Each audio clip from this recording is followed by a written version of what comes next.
ज्ञान देवता की। मन को कथा में एकाग्र करने के लिए प्रेम और भाव के साथ तालियों का ताल देकर के सभी लोग दो बार भगवान का नाम ले। सबको गाना है, सभी लोग गाना है। जय सिया राम, जय जय सिया राम, जय सिया राम, जय जय सिया राम।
भगवान की कृपा को पाता है और जिसमें पात्रता नहीं है वो भगवान की कृपा को नहीं पाता। लेकिन भगवान जी की कृपा तो सब पर पड़ती है, समान रूप से पड़ती है। अब ऐसा नहीं है कि किसी के ऊपर भगवान की कृपा हो रही है, किसी पे नहीं हो रही है। हम सब पर हो रही है, समान रूप से हो रही है, लेकिन जिसके भीतर पात्रता है वही भगवान की कृपा को पाएगा और जिसमें पात्रता नहीं है वो भगवान की कृपा को नहीं पाएगा। जैसे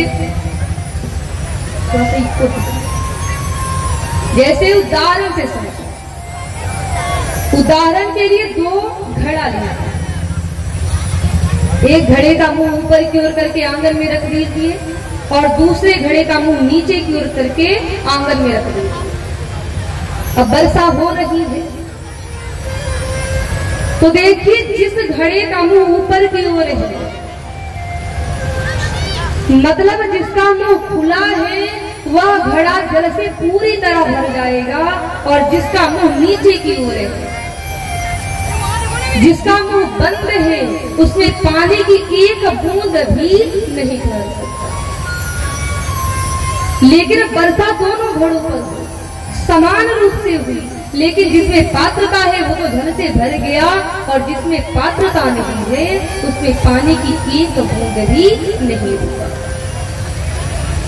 ठीक वैसे ही हर इंसान पर भगवान की कृपा यहाँ पर हो रही है, लेकिन जिसमें पात्रता रहता है वही भगवान की कृपा को पाता है। अगर भगवान की कृपा को पाना चाहते हैं तो भगवान की कृपा को पाने के लिए पहले अपने भीतर हमें पात्रता का विकास करना होगा। और सोचिए कि पात्रता का विकास कैसे होगा। अगर हम चाहें कि हमारे अंदर पात्रता का विकास हो तो क्या करें?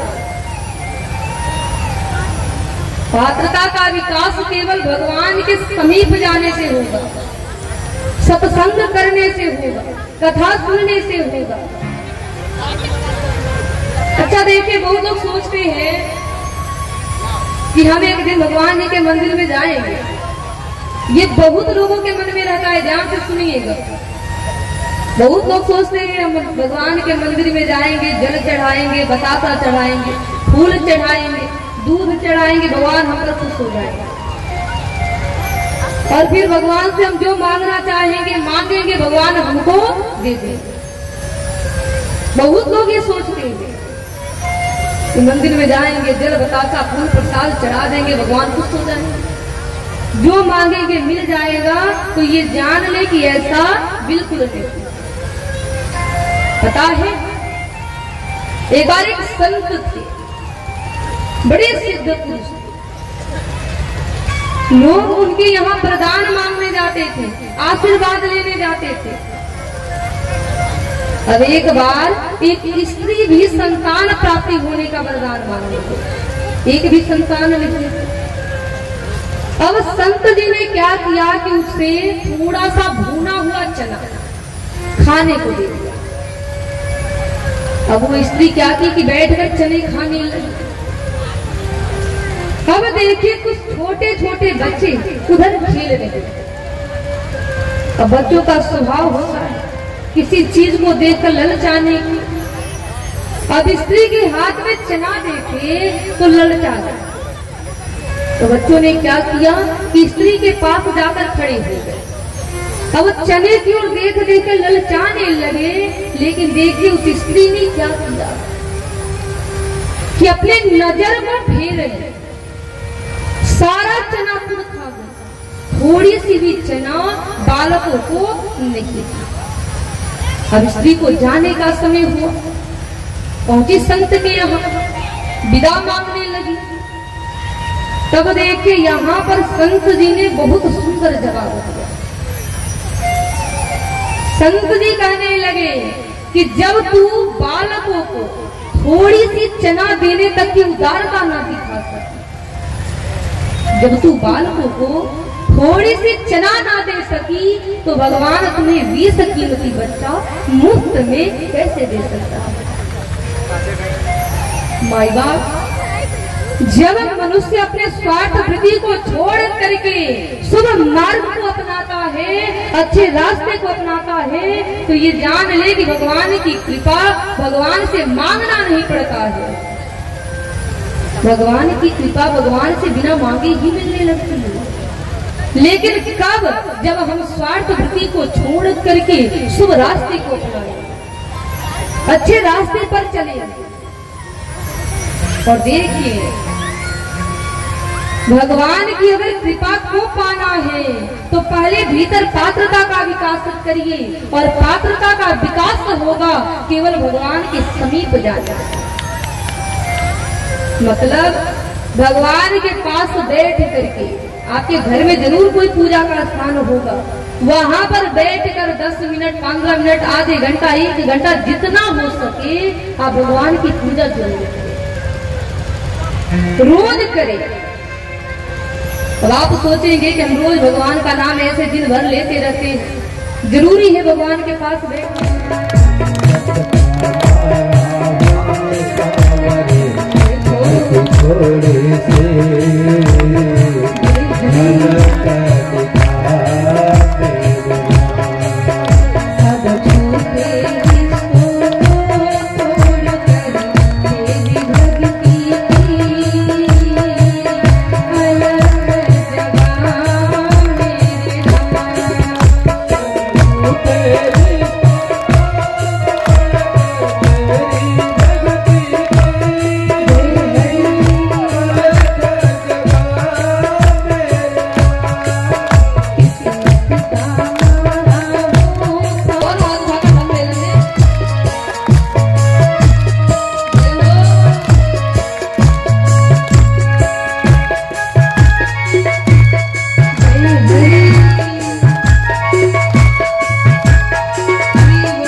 केवल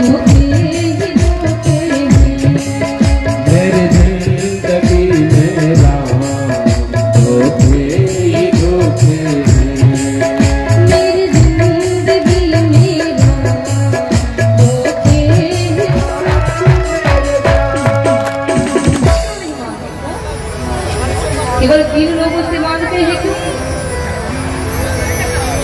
देखिए, शिव जी के सिर से गंगा जी निकलती है, और गंगा कौन है? गंगा जो है भक्ति, यानी शिव जी के सिर से भक्ति की धारा प्रवाहित हो रही है। दूसरा केवट से मांगते हैं क्यों? क्योंकि जो केवट की नाव है हमेशा गंगा जी पर चलती है, और गंगा कौन है? गंगा भक्ति है, यानी केवट की नाव हमेशा भक्ति की धारा पर चल रही है। और सेवरी मैया के 9 प्रकार की भक्ति की धारा प्रवाहित हो रही है, जिसे हम लोग क्या कहते हैं? 9 धारा। और ये जान ले कि जिनके जीवन में भक्ति है उसे हमारे राम जी जरूर मिलते हैं।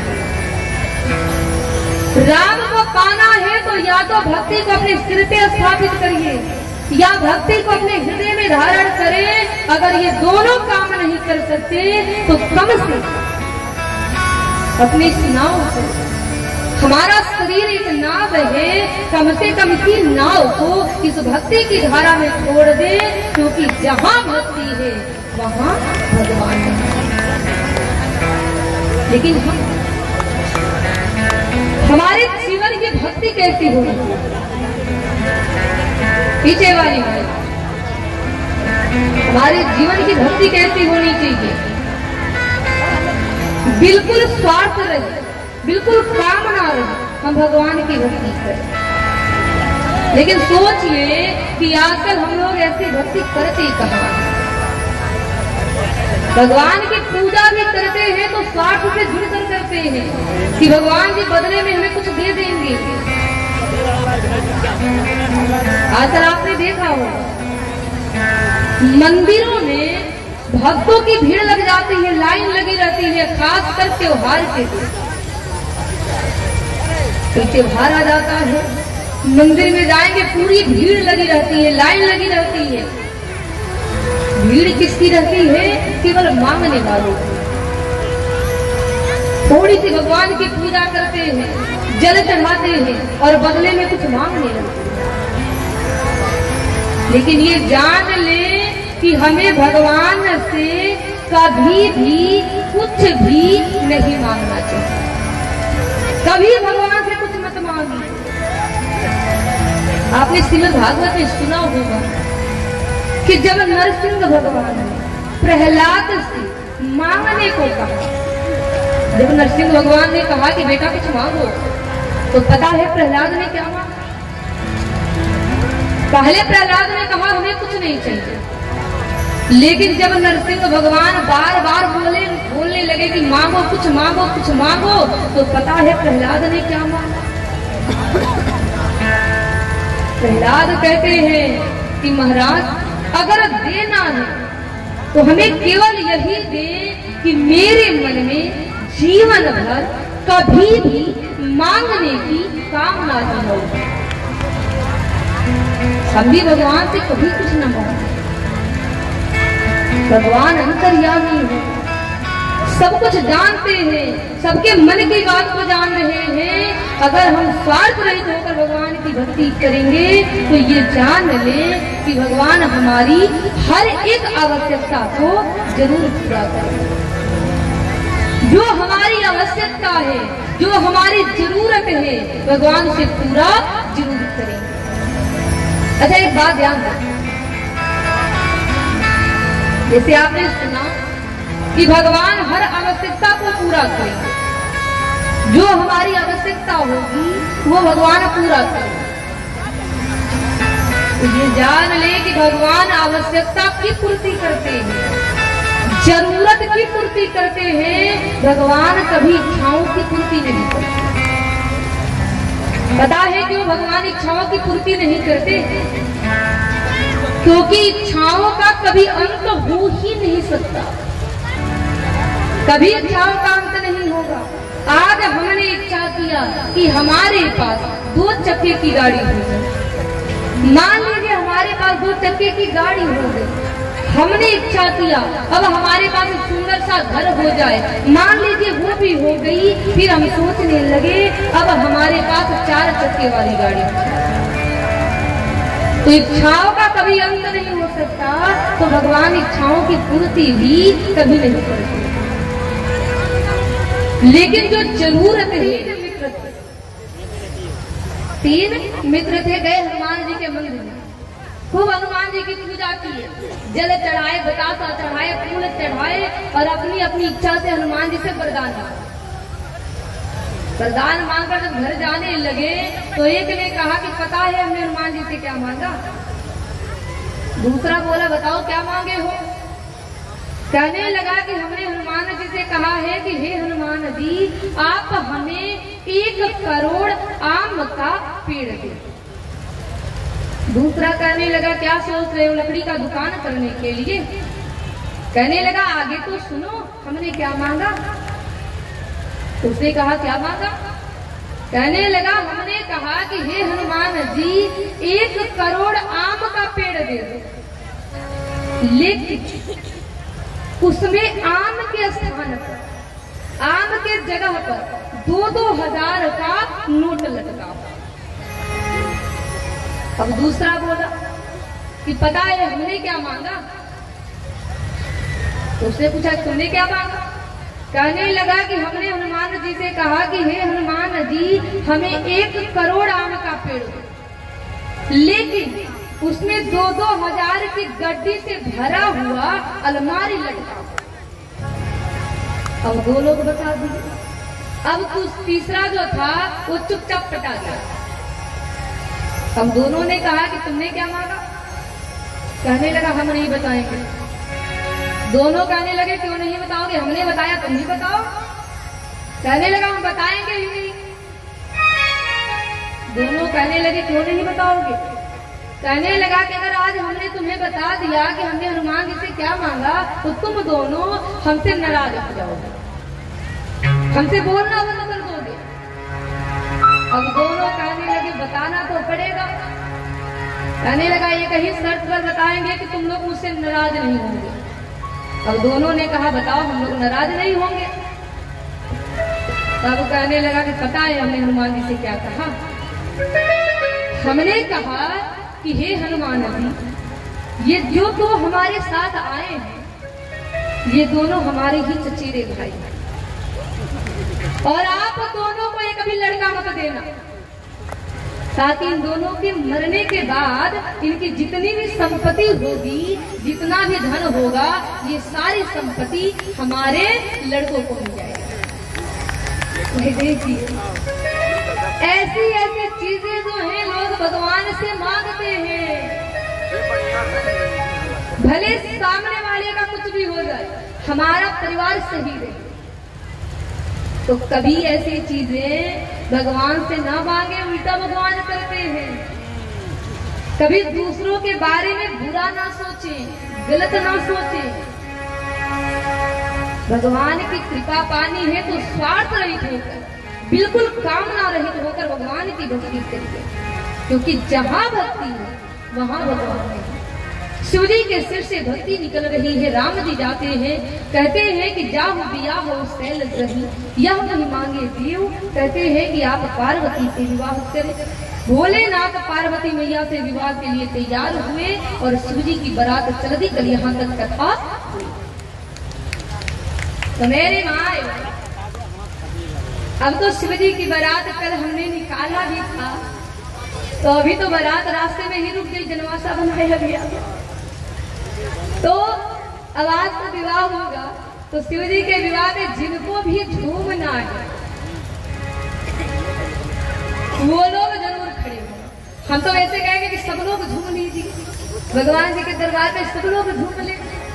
तो आइए, जिनको झूमना है वो लोग खड़े हो जाएंगे और जिनको लुटाना है वो लोग लुटा देंगे। लगता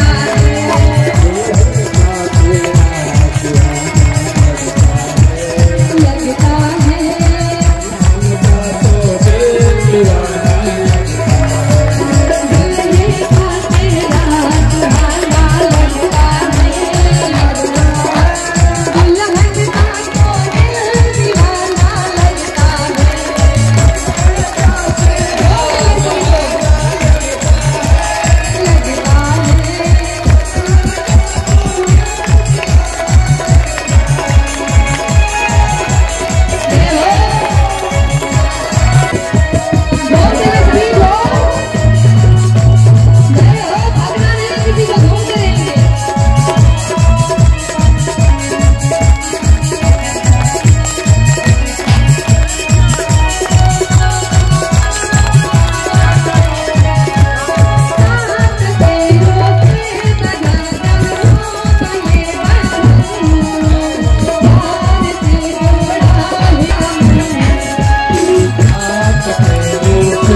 सभी लोग ऐसा लगे कि हम भोले बाबा की शादी हो रही है। आग बांधे मेरे भैया जी, सभी लोग लंबे लंबे खड़ा करके देखा देखा माई कैसा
Yeah.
बारात आती है, पार्वती जी की माता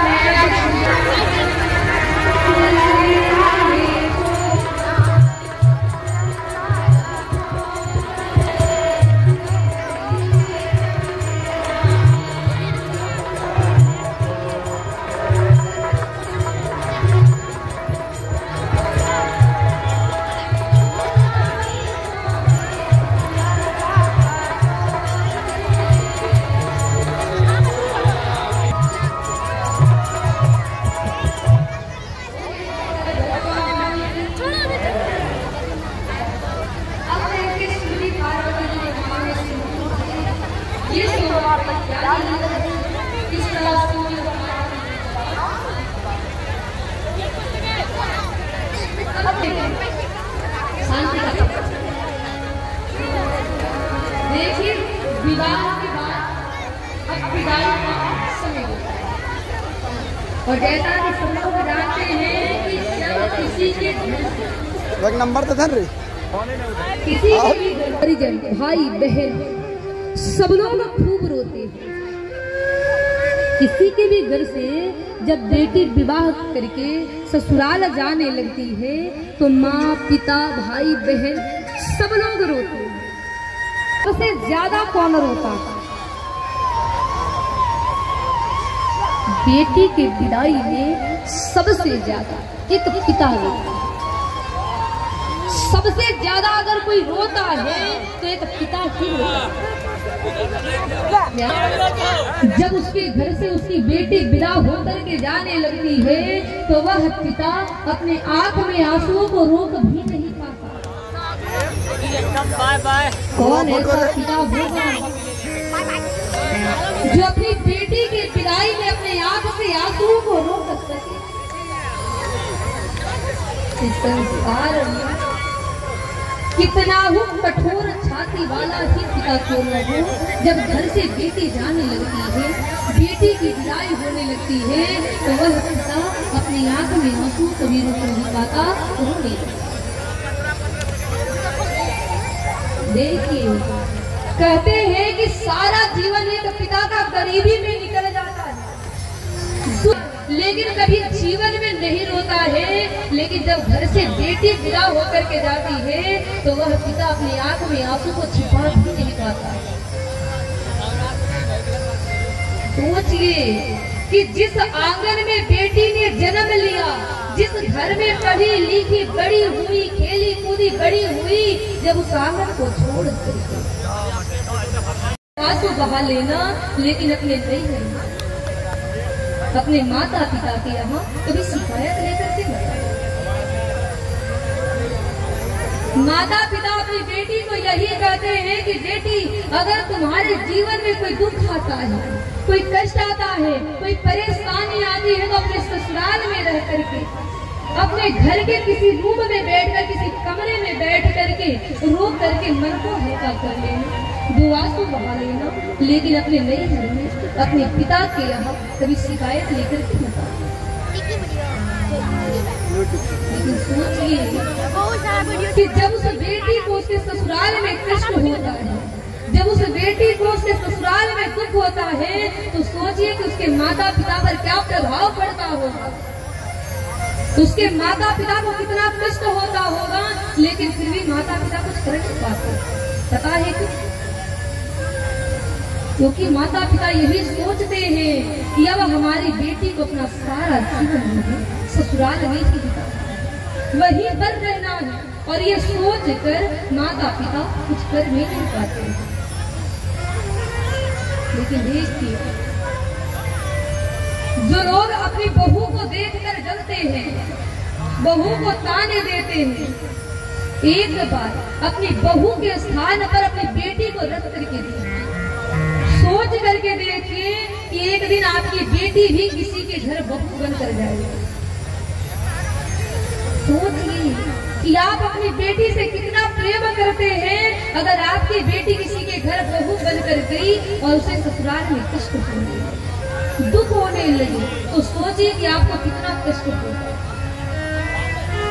तो ये सोचना चाहिए कि बहू के भी माता पिता उसको प्रेम किए हैं, दुलार किए हैं, लाड़ प्यार से पाले हैं, पोसे हैं, पढ़ाए हैं, लिखाए हैं और आपको अपनी बेटी को सौंप दिए हैं, तो आपका फर्ज बनता है, आपका कर्तव्य बनता है कि बहू को बेटी से भी ज्यादा प्रेम करें, क्योंकि आपकी बहू अपना पूरा परिवार छोड़ करके, अपना घर छोड़ करके, अपने भाई बहन माता पिता सबको छोड़ करके अकेले आपके घर में आई, तो आपका कर्तव्य बनता है कि बेटी से ज्यादा बहू को प्रेम करें, बहू को दुलार करें। देखिए आज मैना और हिमवानी के घर से एक ऐसी बेटी विदा होकर जा रही है जिसके लिए स्वयं भगवान अशुभ कैलाशों से उतर करके धरती पर आए। मैना पार्वती मैया को गोद में बिठाई, रो रही है, आंखों से आंसू निकल रहा है, लेकिन आशीर्वाद देती है, कहती है कि तुम्हारा साथ सदा अच्छा हो, तुम हमेशा अपने पति की प्यारी हो, तुम्हारे जीवन में कभी कोई कष्ट न आए। और फिर मैना जी कहती है कि करब सदा शंकर पद पूजन, नारी धर्म पति पूजन, कहती है कि तुम अपने पति शिव जी की सेवा करो, क्योंकि एक नारी के लिए, एक स्त्री के लिए उसका पति ही सबसे बड़ा देवता हुआ है। और देखिए एक माँ को अपनी बेटी को कैसे समझाना चाहिए, कैसे सिखाना चाहिए, एक माँ कैसे अपनी बेटी को समझाती है, मेरा रहना इस भांति रहना जाके ससुराल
प्रश्न क्या करती है कि जब भगवान ब्रह्म है, अविनाशी है, सबके हृदय में निवास करते हैं, तो उन्होंने मानव का तन किस कारण से धारण किया?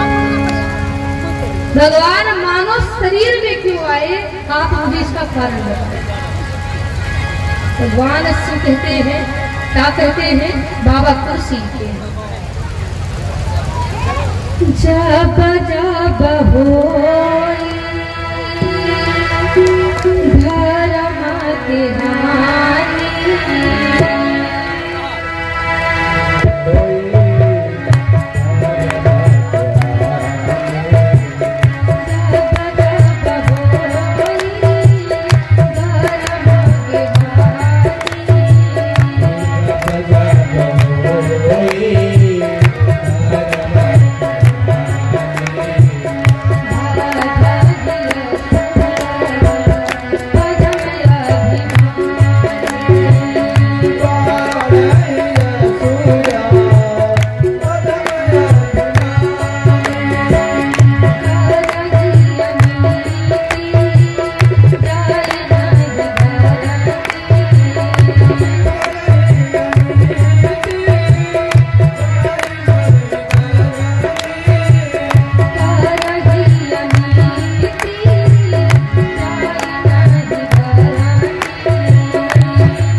सभी लोग ध्यान देंगे। भगवान धरती पर आते हैं तो केवल रावण जैसे राक्षस को मारने के लिए, केवल कंस जैसे असुर को मारने के लिए भगवान धरती पर नहीं आते हैं। केवल रावण जैसे राक्षस को मारना होता, केवल कंस जैसे असुर को मारना होता तो भगवान वहां से बैठे बैठे रावण जैसे राक्षस को, कंस जैसे राक्षस को वहां से बैठे बैठे भी मार सकते। सोचिए कि अगर भगवान ने केवल एक बार अपनी नजर को फिरा दिया तो पूरी सृष्टि का विनाश हो जाए। तो सोचिए कि रावण जैसे राक्षस को मारने के लिए, कंस जैसे असुर को मारने के लिए क्या भगवान को धरती पर आना पड़ा? भगवान केवल रावण जैसे राक्षस को मारने नहीं आते, भगवान धरती पर आते हैं भगत प्रेम का संग सोई। भक्तों के प्रेम के बस में होकर के भी भगवान धरती पर चले आते हैं। अच्छा, आपने वो कथा सुना होगा, सबने सुना होगा कि एक बार अकबर ने बीरबल से प्रश्न किया। प्रश्न पूछा कि बीरबल, तेरे भगवान के पास कोई काम नहीं है क्या? जब देखो धरती पर चला आता है, कभी राम बनकर, कभी परशुराम बनकर, कभी कृष्ण बनकर, कभी वेद व्यास बनकर 24 अवतार लेकर धरती पर चला आया। मेरे खुदा को देखो, मेरे खुदा कभी धरती पर आए, जब भी जरूरत पड़ी किसी न किसी पैगंबर को भेजे। मेरे खुदा के पास तो बहुत सारे नौकर हैं, बहुत सारे आदमी हैं, क्या तेरे भगवान के पास नौकर नहीं है? क्या तेरे भगवान के पास आदमी नहीं है जो खुद धरती पर चलाता है? अब जैसे ही अकबर ने इस बात को कहा, उस समय बीरबल ने कोई जवाब नहीं, कुछ नहीं बोल रहे। अब देख, एक बार क्या हुआ कि अकबर को जल विहार करना, नाव में बैठ गए तो अकबर ने बीरबल को बुलाया। बीरबल से कहा, बीरबल सारी तैयारी करो, जरा हम लोग जल विहार कर आए। अब बीरबल ने सारी तैयारी की, सारी तैयारी हो गई। अकबर कुछ मंत्रियों को साथ में लिया, कुछ सैनिकों को लिया और अपने पूरे परिवार को लिया, सबको साथ लेकर के अब जल विहार करने लगे। अब सभी लोग नाव में बैठे, अब नाव चल दी। अब देखिए, अकबर का एक छोटा सा बच्चा था, अकबर का एक छोटा सा बेटा था, तो बीरबल ने उस बेटे को अपने गोद में बिठा लिया और बीरबल भी नाव में बैठे। अब नाव चल गई। अब जैसे ही नाव बीच धारा में पहुंची, बीरबल अकबर के बेटे को अपने गोद में बिठाया था। जैसे ही नाव बीच धारा में गई, अब बीरबल ने अकबर के बेटे को अपने गोद से उठाकर धड़ाम से जल में फेंक दिया। जैसे ही जल में फेंका, अकबर चिल्लाने लगा, बीरबल तूने क्या किया? और अकबर भी धड़ाम से जल में कूद पड़ा और जैसे तैसे तैर करके अपने बालक को बाहर निकाल लिया, अपने बालक को बचा लिया। अब बालक को जब बचा लिया तो लगा बीरबल पर चिल्लाने, कहने लगा, बीरबल तुम्हारी इतनी हिम्मत जो तूने हमारे बेटे को पानी में फेंक दिया। अगर आज हमारे बेटे को कुछ भी हो जाता तो तुझे पता नहीं आज मैं इसका दंड तुम्हें क्या देती। बीरबल कहने लगे, महाराज क्षमा करना, लेकिन आज हमने केवल आपके ही प्रश्न का उत्तर दिया। अकबर कहने लगा, कैसा प्रश्न? बीरबल ने कहा कि एक बार आपने हमसे प्रश्न किया था कि क्या तेरे भगवान के पास नौकर नहीं है, आदमी नहीं है, खुद धरती पर चलाता है। आज यही प्रश्न मैं आपसे पूछ रहा हूँ कि जब आपका बालक पानी में डूब रहा था तो क्या यहाँ मंत्री नहीं थे, क्या यहाँ सैनिक नहीं थे, क्या यहाँ मैं नहीं था जो खुद जल में कूद पड़े? अकबर कहने लगा, देखो मैं अपने बालक से इतना प्रेम करता हूँ कि मैंने सोचा कि अगर मैं दूसरे को कहूँगा तो समय लगेगा और फिर हमारा बालक डूब करके मर जाएगा, इसलिए मैं खुद कूद पड़ा, क्योंकि मैं अपने बालक से बहुत प्रेम करता हूँ। और अपने बालक के प्रेम के बस में होकर मैं खुद जल में कूद पड़ा। और जैसे ही अकबर ने इस बात को कहा, बीरबल कहने लगे कि देखिए महाराज, जिस प्रकार आप अपने बालक से प्रेम करते हैं और अपने बालक के प्रेम के बस में होकर जल में कूद पड़े, वैसे मेरे भगवान अपने भक्तों से इतना प्रेम करते हैं, इतना प्रेम करते हैं कि भक्त प्रेम बस हुई, भगवान भक्तों के प्रेम के बस में होकर धरती पर चले आते हैं। परित्राणाय साधु विनाशाय च दुष्कृतां धर्म संस्थापनार्थाय संभवामि। भगवान धरती पर आते हैं साधुओं के परित्राण करने के लिए, धर्म की रक्षा करने के लिए, अधर्म को मिटाने के लिए। और ये जान ले कि भगवान भक्तों के प्रेम के बस में होकर भी इस धरती पर चले आते हैं। भगवान अपने भक्तों से बहुत प्रेम करते हैं और भक्त के प्रेम के बस में होकर भगवान कुछ भी कर सकते हैं। इसलिए मेरे भाई बहन, हम भी भक्त बनने की कोशिश करें, भक्त बनने का प्रयास करें। अब सोचिए, भक्त बनने के लिए हमें करना क्या होगा? भक्त बनने के लिए हमें अपने मन को साफ करना होगा, क्योंकि हमारा मन साफ नहीं है। ईर्ष्या, द्वेष, दंभ, छल, कपट, अहंकार, ये सब हमारे भीतर भरा है। लेकिन भगवान कहते हैं कि निर्मल मन जन सो मोहि पावा, मूढ़ कपट छल छल न भावा। भगवान कहते हैं कि जो निर्मल मन वाले हैं वही हमें पा सकते हैं, क्योंकि मुझे छल, कपट, ईर्ष्या ये सब बिल्कुल अच्छा नहीं है।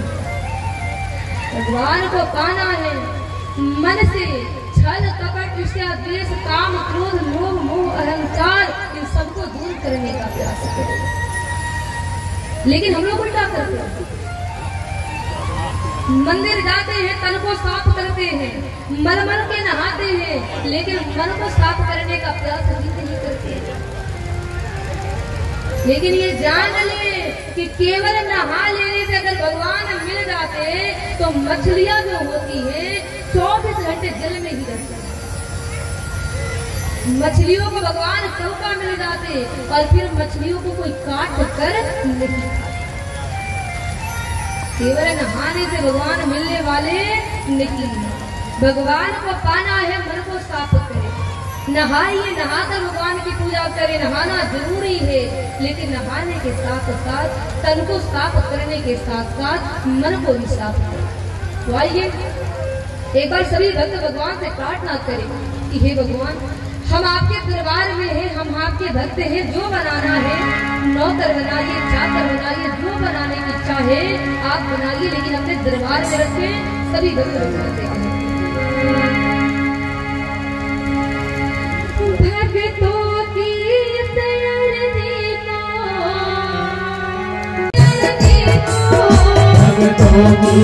सरणी को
देखते ये जान लीजिए कि सूप पीटने से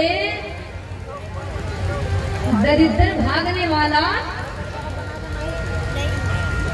जब भी भोजन बनाइए नहा करके भोजन बनाइए। भोजन बनाने से पहले नहाइए, फिर भोजन बनाइए, और भोजन बनाते समय क्या करिए, भगवान का नाम लीजिए, भगवान के गुणों का गान करे, राम नाम संकीर्तन करे, भगवान का भजन करे, फिर भोजन बनाइए। देखिए आपका भोजन बनाना किसी यज्ञ हवन से कम नहीं है। अगर भगवान का नाम लेकर भोजन बनाती है तो ये जान ले कि उस भोजन को जो जो करेंगे, जो जो खाएंगे, उनकी बुद्धि बिल्कुल सही हो जाएगी। अगर आपके परिवार में कोई क्रोधी है, किसी का दिमाग सही नहीं है, भगवान का नाम लेकर भोजन बनाकर उसे खिलाइए, कुछ दिन में देखेंगे उसके अंदर बदलाव जरूर दिखाई देगा। और साथ ही साथ अपने पतिव्रत धर्म का पालन जरूर करें। वृंदा इतनी पतिव्रता थी कि उसकी पत्नी का पुण्य जलंधर को चारों तरफ से घेर लेता था। जलंधर दुष्ट था लेकिन मर नहीं रहा था। तब भगवान विचार करते हैं, सोचते हैं कि अगर एक स्त्री का पतिव्रत धर्म टूट जाता है तो 1 लाख स्त्रियों के पतिव्रत धर्म को बचाया जा सकता है। और नीति तो यही कहती है कि हाथ की एक अंगुली को काट देने से अगर पूरा हाथ बच जाए तो एक अंगुली को जरूर काटना चाहिए। और फिर भगवान क्या करते हैं कि धर्म और शास्त्र के मतानुसार एक अद्भुत कदम बढ़ाते हैं। चूंकि वृंदा जब भी भगवान की पूजा करती यही कहती कि जब भी मुझे दर्शन देना मेरे पति रूप में देना। अब भगवान सोचते हैं कि चलो मैं वृंदा की इसी इच्छा को पूरा करता हूँ। जब जलंधर सूर्य से लड़ने जाता है, वृंदा क्या करती है कि जलंधर का ध्यान करके बैठ जाती है। शिवजी अस्त्र पे अस्त्र छोड़ रहे हैं, शस्त्र पे शस्त्र छोड़ रहे हैं, सारे अस्त्र सारे शस्त्र विफल हो जा रहे हैं। उसी समय श्री हरि वृंदा के पति का रूप बना, यानी जलंधर का भेष बनाकर जलंधर के दरवाजे पर आकर खड़े हो जाते हैं। जब वृंदा देखती है, अब उनको लगता है कि मेरे पति चले आए, अब वृंदा का ध्यान पति के ऊपर से हट जाता है। भगवान से पशुपास्त्र चलाते हैं, जलंधर को लगता है और जलंधर तुरंत मर जाता है। अब चूंकि वृंदा सती है, पतिव्रता है, उन्हें पता चल गया कि हमारे पति मरे। वृंदा की चूड़ियां अपने आप टूटने लगी। वृंदा सोचने लगी कि जब मेरे पति मारे गए तो ये मेरे पति रूप में सामने कौन खड़े। वृंदा ने ध्यान लगाया, श्री हरि चतुर्भुज रूप धारण की सामने खड़ा होकर के मुस्कुरा रहे हैं। और जैसे ही वृंदा ने श्री हरि को देखा, अब वृंदा को बड़ा क्रोध आया, चिल्लाने लगी, कहने लगी प्रभु आपने क्या किया, आपने मेरे साथ छल किया, मुझे धोखा दिया। मैं भले ही आपको अपने पति रूप में बुलाती थी लेकिन अभी मैंने आपको नहीं बुलाया है। अभी मेरा पति घर पे नहीं है और आप मेरे पति रूप में सामने आ गए। अब वृंदा क्रोध में आकर सिंधी को साप देती है कि जिस प्रकार आप मेरे पति रूप में मेरे सामने आए हैं, एक बार फिर मानव का रूप धारण करके धरती पर जाएंगे। आपने मेरे साथ छल किया है, इसलिए मेरा यही पति आपकी पत्नी को चुरा कर ले जाएगा, तब हमारा और आपका हिसाब बराबर होगा। भगवान कहते हैं कि देवी हमें आपके श्राप को, हम आपके श्राप को स्वीकार करते हैं, लेकिन मैं भी धरती पर जाऊंगा, आपके पति भी जाएंगे, आपको भी चलना चाहिए। और भगवान कहते हैं देवी मेरा ये स्वभाव है कि मैं कहीं भी जाता हूँ तो किसी को दिए बगैर नहीं लौटता, और आज मैं आपके यहाँ नहीं हूँ। तो एक बात का मैं आपको वचन दे रहा हूँ कि जब मैं धरती पर जाऊंगा, लोग प्रसाद रूप में हमें कुछ भी चढ़ाएंगे तो मैं आपके बगैर उस प्रसाद को कभी ग्रहण नहीं करूंगा। और संत लोग कहते हैं कि वही वृंदा इस धरती पर तुलसी के रूप में आई, और भगवान तुलसी के बगैर कोई भी प्रसाद ग्रहण नहीं करते। भगवान ने अपना प्रेम वृंदा को दिया, फिर वही जलंधर उस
तेरे प्यार करते हैं